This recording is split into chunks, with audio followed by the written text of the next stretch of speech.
풍요롭고 행복한 100세 시대를 위한 시간입니다. 100세 톡톡.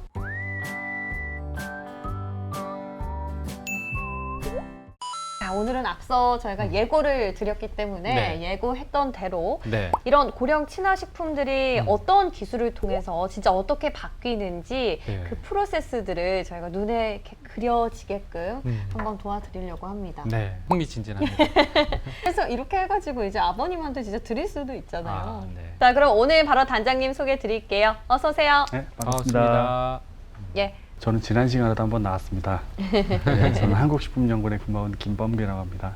예, 반갑습니다, 네, 반갑습니다. 단장님. 단장님, 지난 시간에 뭐 이야기를 해주시면서 한 20여 종의 고령 친화 식품을 지금 개발 완료를 하셨다고 그랬던가요? 네, 완료를 했습니다. 네. 그 예. 20여 종의 개발 식품들이 어떤 식품들인지 굉장히 궁금하거든요. 일단 저희가 이제 식품을 연구하다 보면은 식품이 가지고 있는 고유의 특성으로 인해서 이 섭식을 불편하게 할 수도 있고 또 그것을 씹는 가지고 거? 씹는 거? 저작이나 이제 목 넘김 다 포함하는 거. 포함하는 거.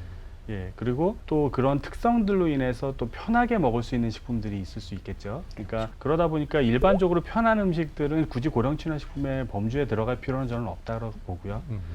식품 원료에 따라서 좀 가지고 있는 특성들이 굉장히 불편한 것들을 위주로 네. 좀 선정을 했습니다. 아, 그러다 보니까 식물성 원료, 동물성 원료 한 20여 종 정도 저희가 했던 걸로 네. 제가 기억을 하는데요. 네. 그래서 그 예로 들면 식물성 원료에서는 뭐 딱딱한 연근이라던가 연근. 예, 당근이라던가 당근의 이제 안쪽 심 부분은 상당히 이제 좀 끓이더라도 쉽게 연화가 되질 않거든요. 뭐 네. 채소에서 예. 조금 질감이 단단. 딱딱한 그렇죠. 것들 예. 위주로. 네. 그리고 보통 이제 시금치라던가 네. 시금치 같은 경우에는 그것이 딱딱하다기보다는 좀 다른 질기죠. 특성이 있어요. 질기죠. 질긴 성질을 네. 가지고 있죠. 네. 그래서 그런 나물들류가 그런 특성을 가지고 있는 것이고요. 이제 식물성 원료들은 대표적으로 그런 것들로부터 출발했다고 보시면 되고, 네. 그다음에 식품이라고 하는 것은 원래 또 단일 성분으로만 만들고 있지 않고, 뭐 식단을 많이 아시겠지만 네. 굉장히 복합적이지 않습니까? 나물을 만들더라도 뭐 삼색나물부터 해서 뭐 찌개를 만들면 5만 가지 것들이 다 들어가지 않습니까? 네.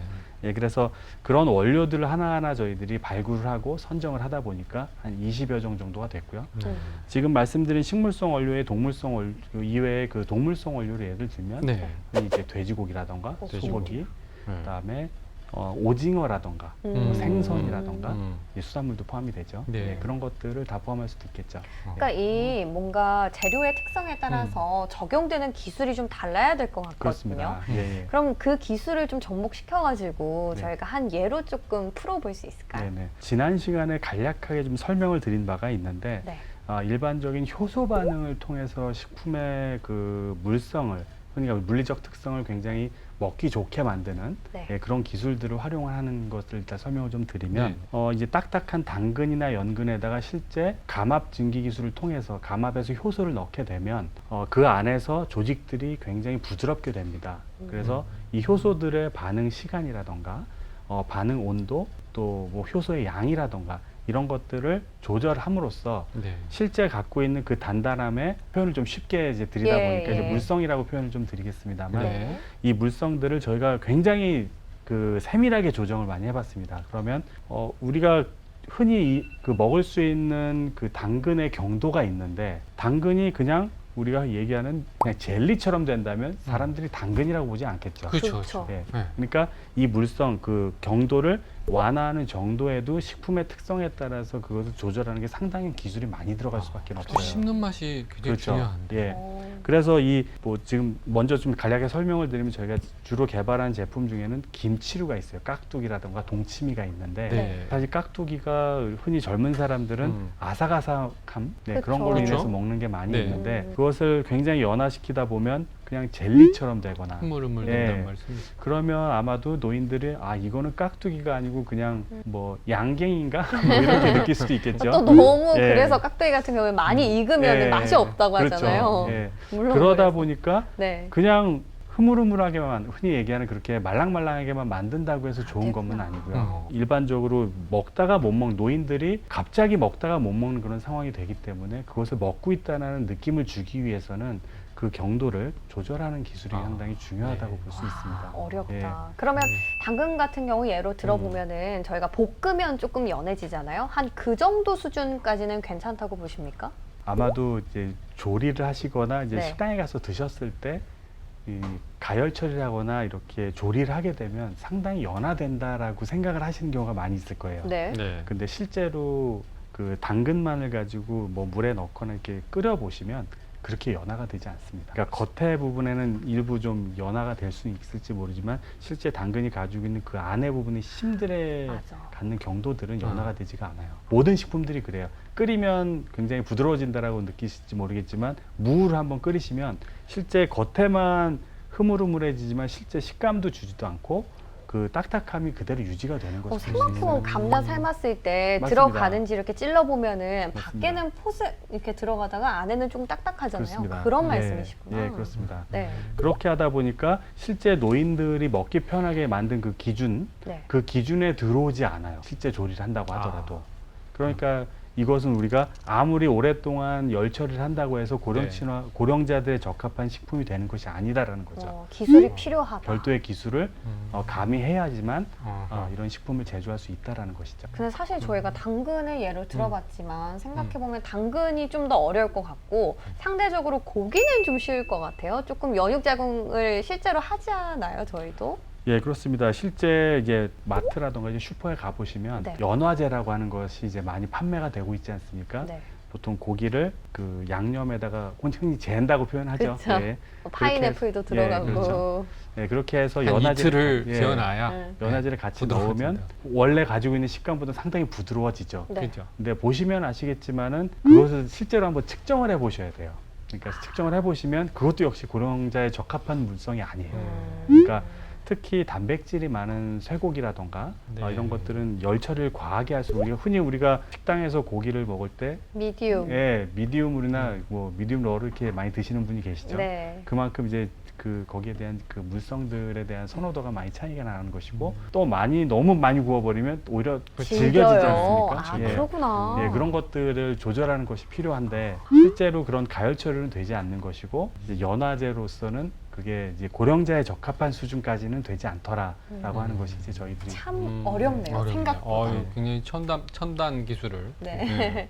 그럼 활용하고 지금까지 이제 당근이라든지 고기라든지 딱딱한 것들을 부드럽게 하는 작용에 대해서 배워봤다면 또 다르게 연한데도 또 못 드시는 경우가 있다고 하더라고요. 네, 그렇습니다. 우리 수산물 중에서 섭취량이 상당히 많은 이제 생선 같은 경우를 보시면 네. 고등어라던가 이런 뭐 삼치라던가 이런 것들은 우리가 눈으로 보기에도 가시나 뼈가 보이지만 이 갈치 같은 것을 예를 들면 상당히 미세하죠. 그죠. 그런 것들이 자칫 저희가 먹기에도 걸릴 가시가 수 좀 있는. 불편하게 네. 되는 경우가 많은데 노인들은 상당히 그런 경우가 많이 있겠죠. 음. 그래서 그런 생선류가 대표적으로 부드러움에도 불구하고 노인들이 섭취하기 어려운 그런 식품군이라고 볼 수가 있는데요. 네. 그렇겠네요. 그런 것들을 해결하기 위해서 저희들은 실제 이런 효소 반응을 이용하지 않고 식품을 재성형하는 그런 기술들을 이용을 했습니다. 성형. 예, 얼굴 성형하는 거 비슷한 그렇죠. 건가요? 성형이라는 것이 이제 다시 만드는 것이죠. 네. 가시를 만드는. 발라서 다시 네. 모양을 맞춰주시나요? 네. 그 보통 보면은 일본에서 역시 이제 일본에서 그런 것들이 많이 개발되어 왔기 때문에 이제 예를 들 수밖에 없는데 흔히 이제 일본에서 많이 먹는 초밥의 예를 들면 네. 그 쌀 부분과 위에 생선 부분을 색상을 달리한 그런 그 재성형 품을 만들어요. 그래서 하얗게 된 부분과 그다음에 위에 생선 색깔을 나타내는 주황색 부분을 두 개를 같이 얹어서 이렇게 그 판매를 하고 있습니다. 이것은 한 끼에 뭐 이만큼의 뭐 한 끼씩이다 이렇게 판매를 하고 있는데 실제 그런 것들을 우리가 재성형 식품이라고 이제 얘기를 합니다. 그런 것들의 목적이 뭐냐면 생선이 가지고 있는 질김 정도 있지 않습니까? 그런 것들을 실제 노인들이 되면 굉장히 먹기가 불편합니다. 그렇게 하다 보니까 그 생선을 먹지 못하는 사람은 그 먹어왔던 그런 초밥이나 이런 것들을 먹고 싶은 욕구가 있지 않습니까? 네. 예, 그런 것들을 좀이라도 해소하나마 이렇게 그런 제품이 나왔고 이 제품은 실제 우리가 젓가락으로 떠서 이렇게 먹지 않고 숟가락으로 이렇게 먹기는 하지만 우리가 식품을 섭취할 때 가장 중요한 요소 중에 하나 이제 심리적인 안도감, 보는 것도 네, 중요하다는 보는 느낌들, 말씀이시죠. 예, 그런 것들을 가미할 수 있는 그런 기술로부터 출발했다라고 보시면 되겠습니다.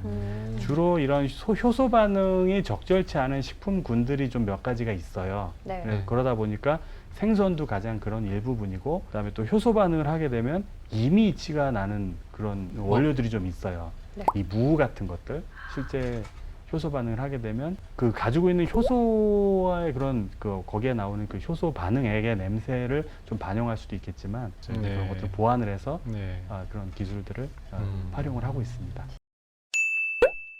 그 일본에서 지금 이제 기술 많이 들어오셨다고 하셨잖아요. 일본에서는 보면 편의점이나 마트 같은 데서 이 간편식 HMR도 고령자 식품이 많이 나오고 있는 것 같더라고요. 네, 맞습니다. 우리는 이 고령 친화 식품 이제 법적인 이제 용어에 대해서 지난번에 한번 말씀을 드렸는데요. 이 법적으로 고령 친화 식품이라고 하는 것이 등재된 것이 재작년입니다. 얼마 안 2019년도에 됐네요. 예, 법적으로 네. 등재가 돼서 지금은 이 고령 친화 식품이라고 하는 제품들이 나올 여지가 생겼죠. 그러니까 네. 기업들이 고령 친화 식품이라고 내놓고 싶으면 거기에 그 기준들을 조절을 해서 내놓을 수가 있는 것이고요. 그냥 일반식으로 내놓을 수도 있는 것이고요. 그러다 보니까 일본처럼 현재 많이 깔려 있지는 않지만 그런 시도들은 많이 되고 있습니다. 왜냐하면 아마 또 기업들은 이윤을 그렇죠. 내기 위한 목적이기 때문에 과연 고령층을 접근할 것인가, 일반층을 접근한 그 대상으로 공격을 할 것인가라는 것은 좀 판매자의 어떤 니즈에 따라서 네. 진행되는 것이기 때문에 실제 준비는 많이 되어 있는데 아무래도 기업 측에서도 과연 이것들을 섭취할 수 있는 그 계층들이 활발하게 네. 이것을 구매할 준비가 되어 있느냐라는 것에 대한 것들이 아마 고민의 대상이 아닐까 싶습니다. 네. 앞으로 우리가 고령화가 계속 되면서 이 고령 친화 식품 또 시장도 이제 커질 것 같은데 그런 걸 연구하시는 측면에서 이 시장이 더 커지기 위해서 필요한 거? 혹시 뭐 걸림돌 같은 거 이런 거는 제거해야 되겠다 이런 부분이 있으십니까? 저희가 지금 기관에서 연구하고 있는 부분들을 간략하게 좀 소개드리면 이제 필요한 부분이라고 할 수 있는데요. 네, 네. 노인들을 위한 그 물성 기준이 지금 만들어졌다고 되어 있지 않습니까? 그렇죠. 그런데 과연 노인이 되었을 때 그 기준에 내가 과연 어느 기준인가라는 걸 알 수는 없을 것 같아요. 예. 그래서 저희들이 지금 현재 개발하고 있는 그런 기술들은 그런 자가 진단. 네, 실제 저희 아버지나 어머니나 뭐 할머니나 할아버지나 계시면 이 사람은 제가 아까 3D 모사 시스템을 제가 말씀을 드렸지 않습니까? 네. 네. 그것과 복합적으로 목 넘김이라든가 또 소화라든가 이런 것을 복합적으로 했을 때 당신은 2단계의 제품을 먹는 게 적합합니다. 3단계에 먹는 것을 제품을 적합합니다. 이제 그 소비자들은 그것이 굉장히 궁금할 거라고 보거든요. 그렇죠. 예, 네. 그래서 이제 질환자들, 특히 만성 질환자들은 거기에 대한 니즈가 충분히 있기 때문에 그것들을 좀 반영할 수 있는 그런 정보 제공에 대한 그런 연구들을 지금 진행을 하고 있는데요. 네. 진단 키트 같은 거네요. 진단 네. 키트라고 보시면 될 것 네. 같은데요. 상당히 지금 이제 연구 초기 단계라서 이제 약간 좀 말씀드리기는 좀 어려운 부분도 네. 있지만 네. 예, 상당히 좀 필요한 부분이 아닐까 싶습니다. 네. 맞습니다. 스스로 어느 정도의 단계에 있는지 알아야지 또 적합한 식품을 골라서 섭취를 하고 그만큼 또 건강을 챙길 수 있기 때문에 자가 진단 키트 진짜 필요한 네. 것 같아요. 지금 코로나 시대에서 시대 자가 우리가 많이 그렇죠. 익숙하게 듣고 네. 있는데 자, 이렇게 진짜 친화 식품을 만들기 위해서 엄청난 고민과 또 개발을 하고 계신 우리 단장님 오늘도 귀한 말씀 고맙습니다. 네, 고맙습니다. 감사합니다. 네. 예. 자, 정말 어마어마한 네. 기술들이 있고 생각지도 못한 방법으로 딱딱한 그러니까요. 거는 또 연하게 만들고 또 연한 것들도 어떻게 또 잘 섭취를 할 수 있도록 하는 부분이 정말 세심하다 이런 생각이 들어요. 저는 그냥 고령 네. 친화 식품 그러면 두부같이 흐물흐물하게 잘 부드럽게만 만드는 건 줄 알았는데 그러니까요. 알겠습니다. 네. 자, 저희는 다음 이 시간에 발찬 내용으로 돌아오도록 네. 하겠습니다. 백세 톡톡